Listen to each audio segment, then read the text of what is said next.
2020 twese inyuma y'u Rwanda.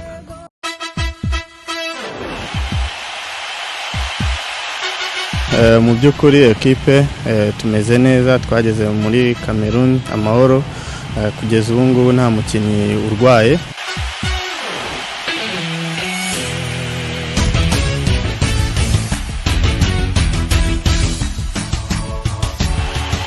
Igihe kirageze ngo natwe nabikumbuye nk'uko bahoze babiririmba mu gihe cyashize. CHAN 2020 twese inyuma y'u Rwanda.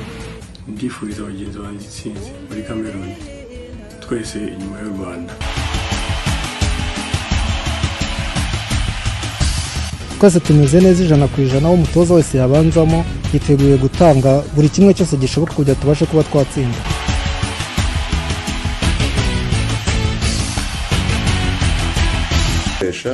Nkuko mwabigaragaje mu mihigo yanyu, Ndi hano kugira ngo nifurize intsinzi Amavubi yacu aho ari muri Cameroon.